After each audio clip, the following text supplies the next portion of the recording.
फिर उसके बाद संवैधानिकता की जो लोग बात करते हैं, तो मैं विनम्रता से कहना चाहूंगा, जिन लोगों ने सीएए को लेकर अपनी विधानसभाओं में प्रस्ताव पारित किए, वो संवैधानिक था क्या? क्या विदेश संबंधी किसी विषय के ऊपर कोई विधानसभा प्रस्ताव पारित कर सकती है? अभी एमसीडी को लेकर बात कर रहे थे अभिषेक मनु सिंघवी जी, क्या राज्य सरकार के द्वारा प्रस्तावित किसी एक्ट के विरुद्ध एमसीडीज को अधिकार है अपने सदन में पारित करने का? नहीं।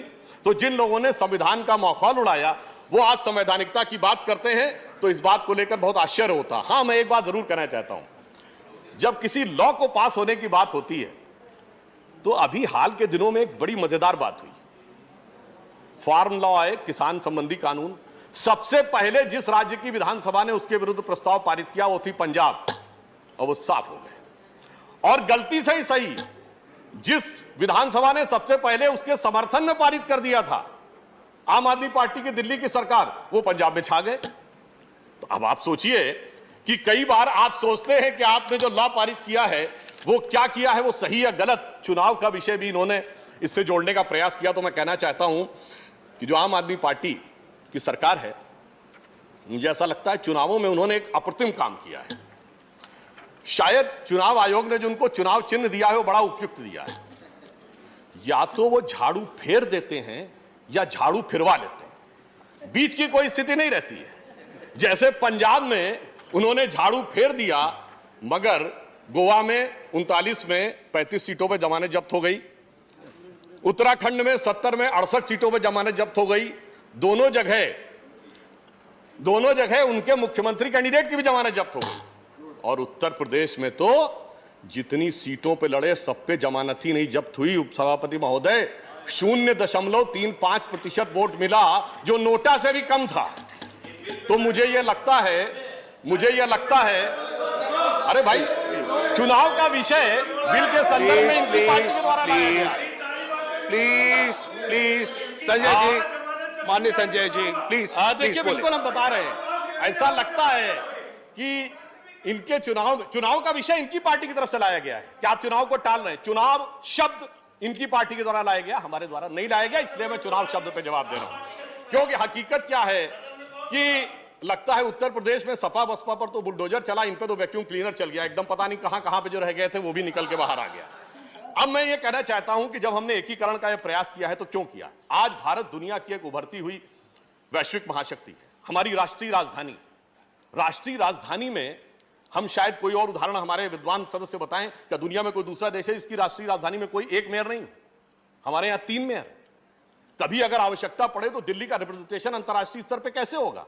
मैं कांग्रेस के लोगों को याद दिलाना चाहता हूं कि 2007 का वर्ष था, यूनाइटेड नेशंस में दिल्ली के मेयर के रूप में प्रतिनिधित्व करने के लिए गए, तब हमारी पार्टी के मेयर थी। प्रणब मुखर्जी जी भी वहां उपस्थित थे, चिदम्बरम जी वहां उपस्थित थे, बान की मून जो कि संयुक्त राष्ट्र संघ के सेक्रेटरी जनरल थे, वो भी वहां उपस्थित थे, और दिल्ली ने अपना प्रेजेंटेशन किया। आज आपने ऐसी स्थिति बना दी कि अगर दिल्ली का अंतर्राष्ट्रीय स्तर पर कभी प्रतिनिधित्व करना हो तो वो संभव ही नहीं था। और 2 एमसीडी तो ऐसी बनाई थी कि उनके लिए तो अंतर्राष्ट्रीय मानकों पर जाकर स्थापित होने की संभावना ही बहुत कम थी। इसलिए मैं बधाई देना चाहता हूं गृह मंत्री जी को कि अब तीनों का एकीकरण करके भारत की वैश्विक क्षमता के अनुरूप दिल्ली का भविष्य में अंतर्राष्ट्रीय स्तर पर उपस्थिति का मार्ग प्रशस्त किया है। अब मैं यहां यह कहना चाहता हूं कि जो डिवीजन हुआ है उसमें संसाधनों का कैसा असंतुलित विभाजन हुआ, जिसका कि संकेत गृह मंत्री जी ने अभी दिया, इसका मैं सिर्फ 2 उदाहरण देना चाहता हूं कि ईस्ट दिल्ली म्युनिसिपल कॉर्पोरेशन के 80% से अधिक क्षेत्र या तो अनऑथोराइज्ड या अनप्लान्ड एरिया में है, जहां से रेवेन्यू का बहुत ही कम सोर्स आता है। तो एक ऐसा क्षेत्र बन गया जिसके पास बहुत कम राजस्व आएगा, तो उसके लिए सस्टेन करना ही मुश्किल है। दूसरी तरफ नॉर्थ एमसीडी में लगभग सभी बड़े प्रमुख जो है एमसीडी के हॉस्पिटल थे, 5 हॉस्पिटल्स आ गए, तो उनको कैपिटल रेवेन्यू बहुत उसके ऊपर खर्च करना पड़ेगा, जबकि उनके पास उसके उपयुक्त आय का स्रोत नहीं है। क्योंकि जब एक दिल्ली थी तो यह विचार करके नहीं बनाया गया था कि ये हॉस्पिटल्स भी अलग अलग क्षेत्र में होने चाहिए और यह भी अलग अलग क्षेत्र में होने चाहिए। इसलिए मैं कह रहा हूं, और देखिए टैक्स पेयर्स की ढंग से देखें तो ईस्ट दिल्ली में टैक्स पेयर्स की संख्या है 2,88,000, नॉर्थ में है 3,35,000 और साउथ में है 4,75,000।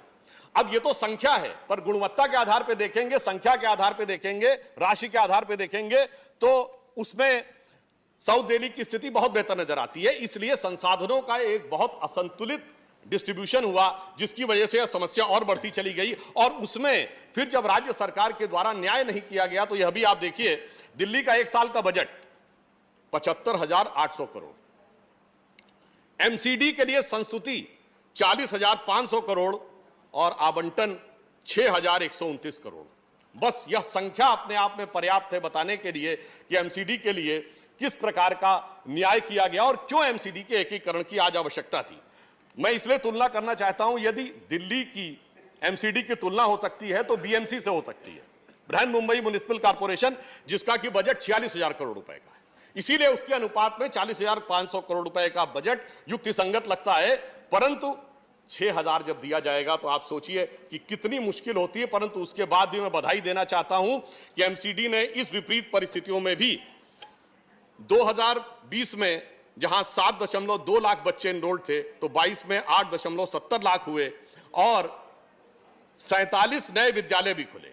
दूसरी तरफ जो दिल्ली की राज्य सरकार है, स्वयं उसने जो दिल्ली विश्वविद्यालय के कॉलेजेस उनके साथ संबंध है, उसमें करीब 12 कॉलेज हैं, उसके लिए उन्होंने लिख के भेजा कि हमारे पास संसाधन आर्थिक कम पड़ रहे हैं, हमारे लिए यहां पर सैलरी देना संभव नहीं है, जो दिल्ली विश्वविद्यालय के कॉलेज थे। और स्वयं इतना कम इन्होंने संसाधन दिए, इसके बावजूद एमसीडी ने बहुत अच्छे ढंग से उन विद्यालयों का संचालन किया, इसके लिए वो बधाई के पात्र हैं।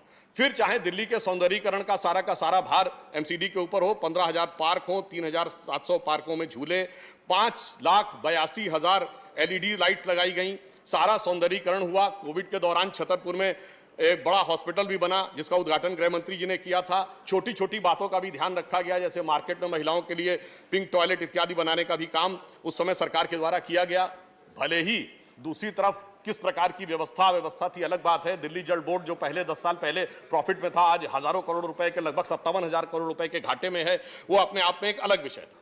तीसरी बात यह थी कि एक ही प्रकार की चीज के लिए एडमिनिस्ट्रेटिव पैराफर्नेलिया बहुत ज्यादा होने की स्थिति उत्पन्न हो गई। 22 विभाग थे, 66 हो गए, 3 मेयर हो गए, 3 कमिश्नर हो गए, 3 विभाग, 3 गाड़ियां और अनेक प्रकार का जो सरकारी पैराफर्नेलिया होता है वो बढ़ता चला गया, जिसके कारण दिल्ली की जनता पर 150 करोड़ रुपए का अतिरिक्त अधिभार बन रहा था, जिसको सरकार ने समाप्त करने का काम किया। एकीकरण होने से काम भी बेहतर होगा। और काम का उदाहरण देते हैं, अगर डीसीपी के 12 जोन हैं और वो यथावत काम कर रहे थे, तो यदि पुलिस के जोन उसी हिसाब से काम कर रहे थे तो प्रशासनिक जोन भी उसी ढंग से काम कर सकते थे।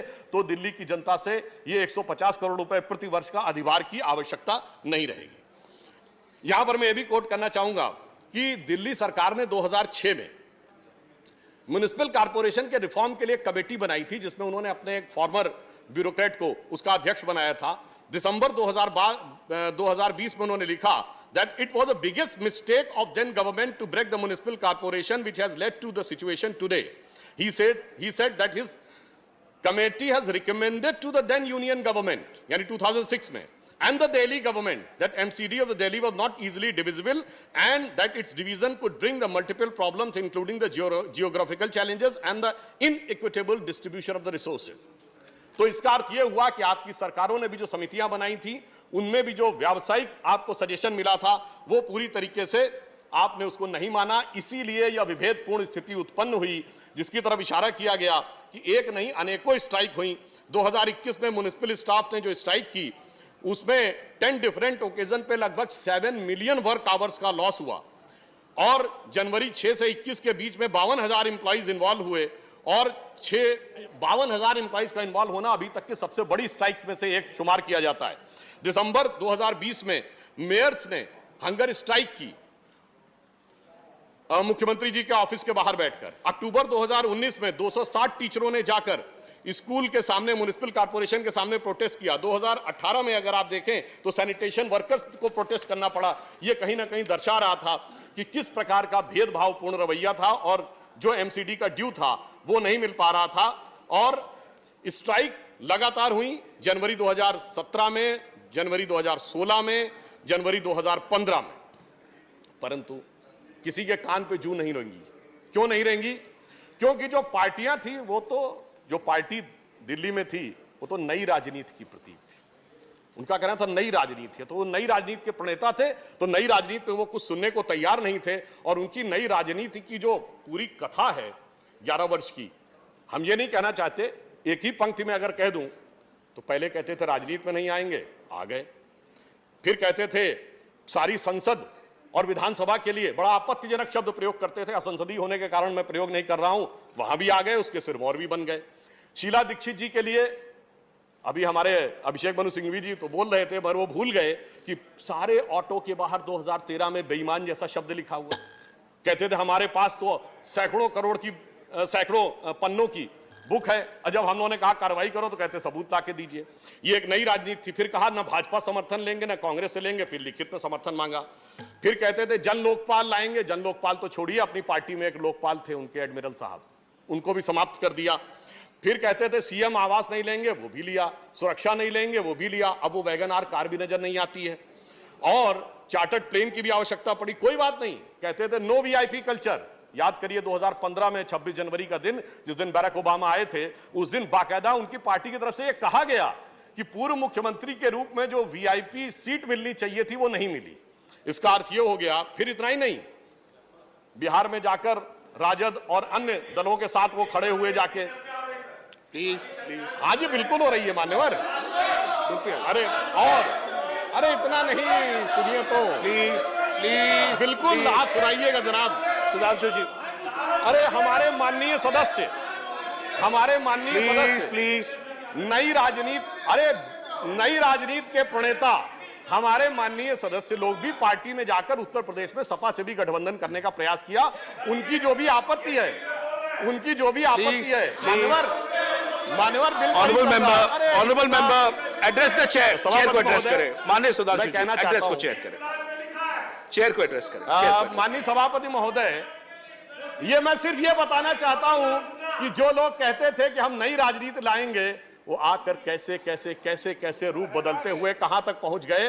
तो ये अन्यथा न ले, तो इनके लिए कहना चाहता हूं एक बिंदु कि खुदा जब हुस्न देता है नजाकत आ ही जाती है, कदम गिन गिन के रखो पर कमर बल खा ही जाती है। तो ये बल खाते चले गए, और ऐसा बल खाए कि इन्होंने एक नई राजनीति ये जरूर शुरू की कि पहले कहा एक दूसरे पे कि हम मानहानि का केस आरोप लगा देते थे, फिर माफी मांगते थे। हमारे नेता स्वर्गीय अरुण जेटली जी से भी माफी मांग चुके, नितिन गडकरी जी से भी माफी मांग चुके, औरों से भी किया। तो ये एक नई राजनीति जरूर है। ये मैं मानता हूं कि इन्होंने इस मामले में एक नई राजनीति का सूत्रपात करने में जरूर सफलता हासिल की। मगर मैं यह भी कहना चाहता हूं, जब बिल के विषय में ही बात हो रही थी, तो किस प्रकार का सरकार का संवेदनशील रवैया है, मैं ईमानदारी से पूछता हूं, यह बताइए, इनके मुख्यमंत्री महोदय शायद समकालीन भारतीय राजनीति के सबसे पढ़े लिखे आईआईटी ग्रेजुएट हैं, पर वो क्या कहते वैक्सीन का फार्मूला सबको बांट दो। अरे भाई कोई चूरन है जो सबको बांट देना चाहिए? ऐसी अव्यवहारिक बात मैं रिकॉर्ड पे कह रहा हूं, चाहे कांग्रेस पार्टी के नेता और नेत्री और चाहे आम आदमी पार्टी के नेता, इन्होंने अप्रैल 2021 में कहा बच्चों का वैक्सीन बाहर भेज दिया गया। इतनी छलपूर्ण राजनीति। उस समय तो पूरी दुनिया में बच्चों का वैक्सीन नहीं बना था, और सब ऑन रिकॉर्ड कह रहे थे कि बच्चों का वैक्सीन बाहर भेज दिया गया।